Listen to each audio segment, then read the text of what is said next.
SHVR यानी स्वच्छ एवं हरित विद्यालय मूल्यांकन, इसका सर्वेक्षण करने के लिए आपको इस वेबसाइट पर आना है। इसका लिंक है shvr.education.gov.in। उसके बाद अगर आपने अभी तक रजिस्ट्रेशन नहीं किया है, पहली बार इस पर कर रहे हैं, कई विद्यालयों ने पिछले वर्ष भी किया था 2025-26 में, और आपको 26-27 में भी करना होगा।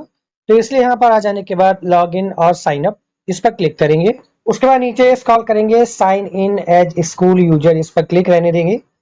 अगर आप फर्स्ट टाइम यहाँ पर साइन अप कर रहे हैं तो सबसे पहले यहाँ पर आपको रजिस्ट्रेशन करना होगा विद्यालय का, तो साइन अप पर क्लिक करेंगे। अगर आप पहले से ही रजिस्टर कर चुके हैं तो साइन इन विद ओटीपी कर सकते हैं, या आपने जो पासवर्ड बनाया है तो यूडाइस कोड और पासवर्ड भर के कैप्चा कोड भरकर लॉगिन कर लेते हैं।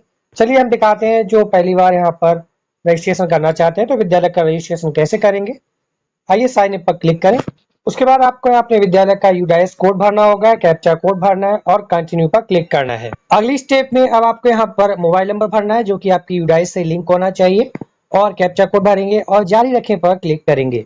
नेक्स्ट तीसरी स्टेप आएगी, अब आपके यूडाइस से लिंक्ड मोबाइल नंबर पर ओटीपी जाएगा, वो ओटीपी यहाँ भरें और जारी रखें पर क्लिक करें। अगर ओटीपी नहीं मिलता है, यहाँ पर यदि टाइमिंग चल रही है, टाइमिंग खत्म हो जाने के बाद रिसेंड पर क्लिक करके दोबारा ओटीपी प्राप्त कर सकते हैं। जैसे आप जारी रखें पर क्लिक करते हैं तो अगला स्टेप में आपके विद्यालय की पूरी डिटेल ओपन होकर आ जाती है। यहाँ पर अपने विद्यालय की सभी डिटेल चेक कर लें। अगर डिटेल यहाँ पर मिसमैच है या गलत है तो आपको यूडाइस के पोर्टल के माध्यम से ही करेक्ट करानी होगी, जो कि आपको अपने डिस्ट्रिक्ट लेवल या ब्लॉक लेवल से करेक्ट करानी होगी। फिलहाल मेरे केस में सारी डिटेल सही है, तो नीचे स्क्रॉल करेंगे, यहाँ पर आएगा उत्तरदाता का पद नाम। ठीक है, मतलब आप जो SHVR पोर्टल पर कार्य कर रहे हैं तो आप कौन है विद्यालय में, आप असिस्टेंट टीचर हैं या फिर हेड टीचर हैं या इंचार्ज हैं।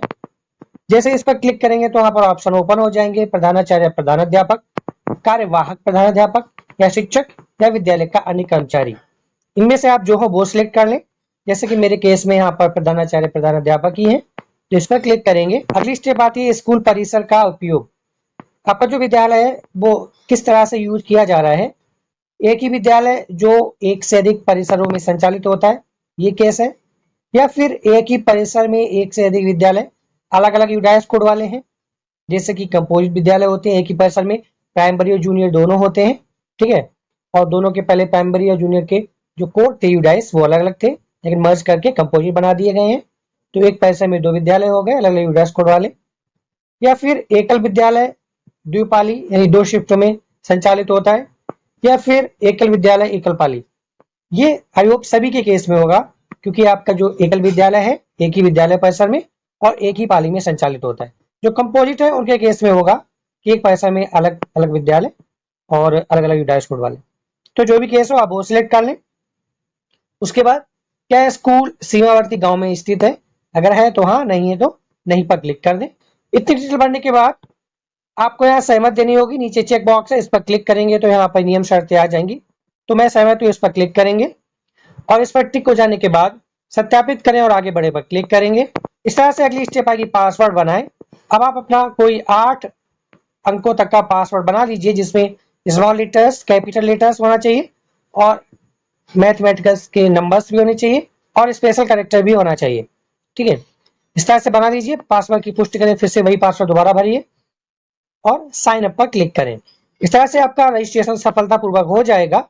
अब ठीक है पर क्लिक करें। अब आपको स्कूल प्रोफाइल पूरी करनी होगी, जैसे कि विद्यालय में नामांकित विद्यार्थियों की संख्या, यहाँ पर विशेष आवश्यकता वाले बच्चों की संख्या जो CWSS होते, अगर है तो सही, नहीं तो रहने दीजिए, 0 भर दीजिए।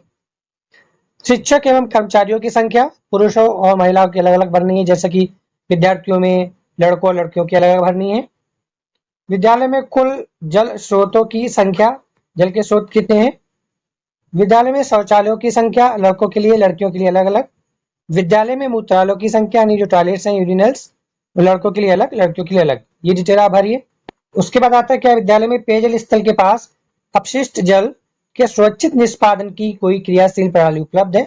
मतलब जहां पर पेयजल लगा हुआ है वहां पर जो बेकार का पानी है, गंदा पानी है, उसके निकास के लिए क्या लगा हुआ है। यहाँ पर इनमें बहुत सारे ऑप्शन आ रहे हैं, इनमें देख के आप सिलेक्ट कर लें। फिर अगला आता है क्या विद्यालय में हाथ धोने के स्थानों के पास अपशिष्ट जल के सुरक्षित निष्पादन की कोई क्रियाशील प्रणाली है। इनमें से जो ऑप्शन आपके विद्यालय में अवेलेबल हो वो चूज कर लें। क्या विद्यालय को SVP 2016-17, 17-18, 21-22, 25-26 में समग्र विद्यालय श्रेणी के अंतर्गत विभिन्न स्तरों पर मान्यता या सर्टिफिकेट प्राप्त हुआ है? अगर आपके विद्यालय को हुआ है तो हाँ करेंगे। अगर आप हाँ पर क्लिक करते हैं तो कौन सन में हुआ है उस पर क्लिक करेंगे, फिर आपको डिटेल भरनी पड़ेगी।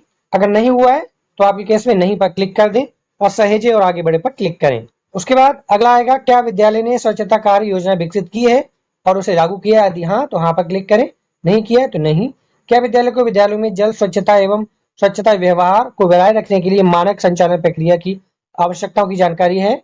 अगर आपको जानकारी है तो हाँ, नहीं तो नहीं। और जमा करें पर क्लिक करें। इस तरह से आपकी विद्यालय की प्रोफाइल कंप्लीट हो जाएगी और पंजीकरण रजिस्ट्रेशन सफल हो जाएगा। अब ठीक है पर क्लिक करेंगे। जैसे ठीक है पर क्लिक करेंगे, अगर आप लॉग आउट हो जाते हैं तो फिर से आपने जो पासवर्ड बनाया है अपने यूटिलाइज कोड से लॉग इन कर लेंगे। फिर आपके सामने इस तरह से पेज ओपन हो जाएगा और आपके सामने सर्वेक्षण श्रेणियां खुल जाएंगी। पहला सर्वेक्षण है जैसे कि जल, इसमें 9 प्रश्नों का उत्तर देना है। शौचालय में 12, साबुन से हाथ धोना, संचालन एवं रख रखाव, व्यवहार परिवर्तन एवं क्षमता निर्माण, मिशन लाइफ गतिविधियां। इन सभी पर बारी बारी क्लिक करके इनसे संबंधित सभी प्रश्नों का आपको उत्तर देना, हाँ या ना में कुछ टाइप भी करवाएगा, टाइप करके आप उत्तर दे सकते हैं लिखकर। उसके बाद दूसरा ऑप्शन आता है फोटो अपलोड करें, आपको इस पर क्लिक करना है। तब आपको हर कैटेगरी में आपके विद्यालय में उपलब्ध व्यवस्थाओं के अकॉर्डिंग, जो भी आपके विद्यालय में व्यवस्थाएं हैं उनके अकॉर्डिंग हर कैटेगरी का आपको फोटो क्लिक करके अपलोड करना है। एक फोटो का साइज जो आप देख सकते हैं जेपीजी पीएनजी में होना चाहिए और 4 MB से ज्यादा ना हो। ठीक है, जैसे आप ये सब कार्य कर लेंगे, विभिन्न कैटेगरी का फोटो भी अपलोड कर लेंगे, उसके बाद आप फाइनल सबमिट कर देंगे। तब यहाँ पर देखेंगे आपको संदर्भ संख्या यानी आपका जो SHVR रेफरेंस नंबर है वो मिल जाएगा। आप पूर्वावलोकन पर क्लिक करके अपना भरा हुआ सब कुछ देख भी सकते हैं। इस तरह से आपको ये कार्य कर लेना है।